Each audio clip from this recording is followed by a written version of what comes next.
আসসালামু আলাইকুম। এখন আপনারা দেখবেন সংবাদ শিরোনাম। নির্বাচিত এমপি ও মন্ত্রিসভার শপথ ঘিরে প্রস্তুতি। ভারত, পাকিস্তান সহ ১৩ দেশের সরকার প্রধানকে আমন্ত্রণ।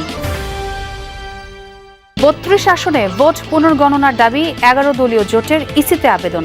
রংপুর ৩, ৪ ও ৬ আসনের বিএনপি প্রার্থী ও সমর্থকদের রিটার্নিং কর্মকর্তার কার্যালয়। বরগুনায় বিএনপি ও ইসলামী আন্দোলনের নেতাকর্মীদের পাল্টাপাল্টি হামলার অভিযোগ। সিরাজগঞ্জ শহরের একমাত্র সিএনজি স্টেশন ভাঙচুরের ঘটনায় এখনও বন্ধ গ্যাস সরবরাহ। এই পাম্পটা কয়দিন বন্ধ থাকবে তার তো কোনো গ্যারান্টি নাই। ইমার্জেন্সি অনেক যাত্রী অনেক জায়গায় যাইতে হয়, কিন্তু তারাও যাইতে পারতেছে না। যেই দলেরই হোক তাদেরকে দৃষ্টান্তমূলক শাস্তি দেওয়া লাগবে। নোয়াখালীর হাতিয়ায় গৃহবধূ ধর্ষণের অভিযোগ নিয়ে ধোঁয়াশা। মামলা না হওয়ায় এখনো হয়নি শারীরিক পরীক্ষা, তদন্ত চলমান বলছে পুলিশ। আমরা এখন পর্যন্ত থানা থেকে কোনো রিকুইজিশন পাইনি। যেহেতু রিকুইজিশন পাইনি, সেই রিকুইজিশন নাম্বার এবং যে মামলা নাম্বার সেটা অনুযায়ী আমরা স্যাম্পলটা পাঠাই। সে কারণে আমরা সেই প্রক্রিয়াতে এখনো স্টার্ট করতে পারি। খুলনা বিভাগে জামায়াতের বড় বিজয়, ধরাশায়ী বিএনপির অনেক হেভিওয়েট প্রার্থী। নেতাকর্মীদের শৃঙ্খলা বিরোধী কর্মকাণ্ডকে দুষছেন অনেকে। একটু সময় বিভক্তির জায়গা থেকে রাখা এবং এটি আমাদের বিপর্যয়ের অন্যতম কারণ হতে পারে। আসসালামু আলাইকুম। এখন দেখবেন সংবাদ বিস্তারিত। চিরাচরিত প্রথা ভেঙে এবার মন্ত্রীদের শপথ হবে সংসদের দক্ষিণ প্লাজায়। মঙ্গলবার বিকেলে ৪টায় হবে এই শপথ অনুষ্ঠান। এতে যোগ দিতে ভারত, পাকিস্তান সহ ১৩ দেশের সরকার প্রধানকে আমন্ত্রণ জানানো হয়েছে। মন্ত্রিসভার সদস্যদের শপথ পড়াবেন রাষ্ট্রপতি মোহাম্মদ শাহাবুদ্দিন। সাধারণত বঙ্গভবনের দরবার হলে অনুষ্ঠিত হয় মন্ত্রিসভার শপথ অনুষ্ঠান, কিন্তু এবারই এর ব্যতিক্রম হতে যাচ্ছে। প্রথমবারের মতো মন্ত্রিসভার শপথ গ্রহণ অনুষ্ঠান হচ্ছে জাতীয় সংসদ ভবনের দক্ষিণ প্লাজায়। একই দিন সকাল ১০টায় শপথ নেবেন নবনির্বাচিত সংসদ সদস্যরা। জাতীয় সংসদ গণতন্ত্রের কেন্দ্রবিন্দু। এ বিষয়টি বিবেচনায় নিয়ে মূলত রাজনৈতিক সিদ্ধান্তে দক্ষিণ প্লাজায় মন্ত্রিসভার শপথ গ্রহণ অনুষ্ঠান আয়োজন করা হচ্ছে বলে জানা গেছে। ১.৫ বছর ধরে জাতীয় সংসদ না থাকলেও সংসদ ভবনকে কেন্দ্র করে বেশ কিছু গুরুত্বপূর্ণ কার্যক্রম হয়েছে। এরই ধারাবাহিকতায় মন্ত্রিসভার শপথও সেখানে হচ্ছে। মন্ত্রিসভার শপথ অনুষ্ঠানে আমন্ত্রিত অতিথি থাকছেন প্রায় ১,০০০। এর মধ্যে ভারত, পাকিস্তান সহ ১৩ সরকার প্রধানকে আমন্ত্রণ জানানো হয়েছে। মঙ্গলবার দিন সকাল 10টার সময় সংসদ সদস্যদের শপথ হচ্ছে। ধারণা করছি যেটা প্রধান নির্বাচন কমিশনার করাবেন। এরপর পরই বিএনপি থেকে আমাদের জানানো হয়েছে যে ওনারা ওইখানে বসেই ওই শপথের পরপরই ওনাদের সংসদীয় দলের যে প্রধান তাকে নির্বাচিত করবেন, হয়তো 11:30-12টার দিকে। আর বিকাল 4টায় সাউথ প্লাজাতে শপথ অনুষ্ঠান হবে মন্ত্রিসভার। 7টি সার্ক দেশ থেকেই প্রতিনিধিত্বের জন্য আমন্ত্রণ পাঠানো হয়েছে। এর বাইরে আর কোনো কিছু আমাদের সরকারি পর্যায়ে জানা নেই। ভোট পুনর্গণনার দাবিতে রংপুরের রিটার্নিং কর্মকর্তার কার্যালয় ঘেরাও করে বিক্ষোভ করেছেন ৩, ৪ ও ৬ আসনে পরাজিত বিএনপি প্রার্থীর কর্মী সমর্থকরা। দুপুরে রংপুর ৩ আসনে ধানের শীষের পরাজিত প্রার্থী শামসুজ্জামান সামুর নেতৃত্বে কর্মী সমর্থকরা শহরে বিক্ষোভ মিছিল বের করেন। পরে তারা ডিসি অফিস ঘেরাও করেন। পরে বিক্ষোভকারীদের সঙ্গে যোগ দেন ৪ ও ৬ আসনে বিএনপির পরাজিত প্রার্থী ও তাদের কর্মী সমর্থকরা। প্রধান ফটকের সামনে অবস্থান নিয়ে বিক্ষোভ করছেন তারা।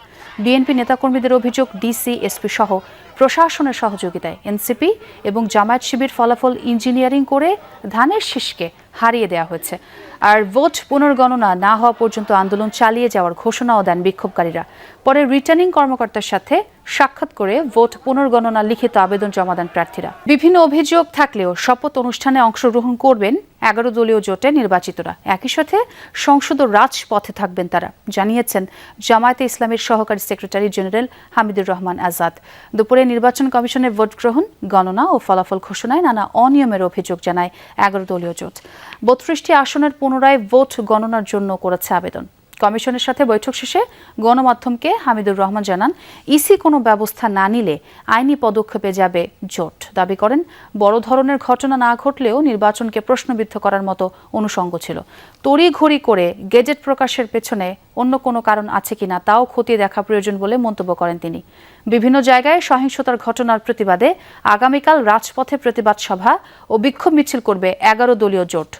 16ই ফেব্রুয়ারি ঢাকার রাজপথে বাইতুল মোকাররম উত্তর গেট থেকে আমরা প্রতিবাদ সভা এবং বিক্ষোভ মিছিলের ঘোষণা দিয়েছি। কারণ হচ্ছে এই সহিংসতা বন্ধ করতে হবে। জনগণকে সাথে নিয়ে আমরা এটা প্রতিবাদ করতে চাই। এত যে না থামে তাহলে আমাদেরকে রাজপথে আরো আগাতে হবে। বরগুনা সদরে বিএনপি ও ইসলামী আন্দোলনের কর্মী সমর্থকরা পাল্টাপাল্টি হামলার অভিযোগ করেছেন। গৌরীচন্ন ইউনিয়ন বিএনপির নেতাকর্মীরা জানান, ভোটের ফলাফল নিয়ে বৃহস্পতিবার রাতে তাদের সাথে ইসলামী আন্দোলনের নেতাকর্মীদের বাকবিতণ্ডা হয়। এর জেরে সেই রাতেই ধানের শীষ প্রতীকের প্রার্থীর কর্মী সমর্থকদের বাড়ি ঘরে হামলা চালায় হাত পাখা নেতাকর্মীরা। এই ঘটনায় থানায় সাধারণ ডায়েরি করেন তারা। বিএনপি নেতাকর্মীদের আরও অভিযোগ, থানায় জিডি করার জের ধরে আজ আবারও তাদের ওপর হামলা চালায় প্রতিদ্বন্দ্বী প্রার্থীর সমর্থকরা। অন্যদিকে হাত পাখার সমর্থকদের দাবি, বাড়িতে যাওয়ার সময় তাদের এক কর্মীকে জোর করে তুলে নিয়ে যায় বিএনপি নেতাকর্মীরা। খবর পেয়ে তাকে উদ্ধার করতে গেলে হামলা চালায় বিএনপির লোকজন। এতে আহত হন ইসলামী আন্দোলনের 5 কর্মী সমর্থক। তাদেরকে সদর হাসপাতালে ভর্তি করা হয়েছে। সিরাজগঞ্জ শহরের একমাত্র সিএনজি স্টেশনে হামলা ভাঙচুরের ঘটনায় এখনও বন্ধ রয়েছে গ্যাস সরবরাহ। এতে বন্ধ রয়েছে হাজার হাজার সিএনজি চালিত অটোরিকশা, বাস, পিকআপ, মাইক্রোবাস সহ বিভিন্ন যানবাহন। আর বিপাকে পড়েছেন যাত্রী চালকরা। এর আগে শুক্রবার রাত 1:45টার দিকে সিরাজগঞ্জ শহরের শিয়ালকোল এলাকার এলবাট্রস সিএনজি স্টেশনে হামলা করে দুর্বৃত্তরা। এ সময় তারা মুখে কালো কাপড় বেঁধে বিভিন্ন অস্ত্র নিয়ে স্টেশনের 3টি ডিসপেন্সার মেশিন, জেনারেটর মেশিন ও আরএমএস রুম ভাঙচুর করে। গাড়ি বন্ধ হয়ে আছে, আমাদের ইনকাম বন্ধ, আমাদের পরিবারের সমস্যা। এই পাম্পটা কয়দিন বন্ধ থাকবো তার তো কোনো গ্যারান্টি নাই। ইমার্জেন্সি অনেক যাত্রী অনেক জায়গায় যাইতে হয়, কিন্তু তারাও যাইতে পারতেছে না, গাড়ি নাই। যারা ভাঙছে, তারা যেই দলেরই হোক, তাদেরকে দৃষ্টান্তমূলক শাস্তি দেওয়া লাগবে। 3টা ডিসপেন্সারি বাতিল, এরা নতুন করে আনতে হবে। 3টা ইয়েতে পরে 1 কোটি টাকার উপরেই দাম। নোয়াখালীর হাতিয়ায় এক গৃহবধূকে ধর্ষণের অভিযোগ নিয়ে ধূম্রজালে সৃষ্টি হয়েছে। শনিবার দুপুরে ভুক্তভোগী নারী হামলায় আহত হয়ে হাসপাতালে ভর্তি হওয়ার কয়েক ঘন্টা পর দাবি করেন ধর্ষণের শিকার হয়েছেন তিনি। এদিকে চিকিৎসক জানিয়েছেন, থানায় মামলা না হওয়ায় এখনও শারীরিক পরীক্ষা করা হয়নি। আর পুলিশ জানিয়েছে, প্রকৃত ঘটনা জানতে তদন্ত চলমান। শনিবার দুপুরে 250 শয্যা হাসপাতালে প্রথমে মারধরের ঘটনায় চিকিৎসা নিতে আসেন নোয়াখালীর হাতিয়া উপজেলার চাঁদনী ইউনিয়নের নলেরচর আশ্রয়ণ প্রকল্পের বাসিন্দা এই 3 সন্তানের জননী। পরবর্তীতে চিকিৎসকের কাছে অভিযোগ করেন ধর্ষণের শিকার হয়েছেন তিনি। পরে তাকে জরুরি বিভাগ থেকে গাইনি ওয়ার্ডে স্থানান্তর করা হয়। একজন ভিকটিমের এক্সামিনেশন করার জন্য আমাদের থানা থেকে একটা রিকুইজিশন লাগে, এবং রিকুইজিশনটা একমাত্র থানা থেকে তখনই পাঠাতে পারবে যখন ওনারা সেখানে একটি ফর্মাল অভিযোগ করবেন। আমরা এখন পর্যন্ত থানা থেকে কোনো রিকুইজিশন পাইনি। যেহেতু রিকুইজিশন পাইনি, সেই রিকুইজিশন নাম্বার এবং যে মামলা নাম্বার সেটা অনুযায়ী আমরা স্যাম্পলটা পাঠাই। সে কারণে আমরা সেই প্রক্রিয়াতে এখনো স্টার্ট করতে পারিনি। ত্রয়োদশ জাতীয় সংসদ নির্বাচনে খুলনা বিভাগের 10 জেলার 36 আসনের মধ্যে 25টিতেই জয় পেয়েছে জামায়াত। যদিও সংসদে যাওয়ার টিকিট পাননি দলের কেন্দ্রীয় সেক্রেটারি জেনারেল মিয়া গোলাম পরওয়ার। অন্যদিকে বিএনপি 11টি আসনে জয় পেলেও হেভিওয়েট অনেক প্রার্থী ধরাশায়ী হয়েছেন। রাজনৈতিক পথ পরিবর্তনের পর দলের নেতাকর্মীদের শৃঙ্খলা বিরোধী কাজ ভোটারদের দূরে সরিয়ে দিয়েছে বলে মনে করেন ধানের শীষের পরাজিত প্রার্থীরা।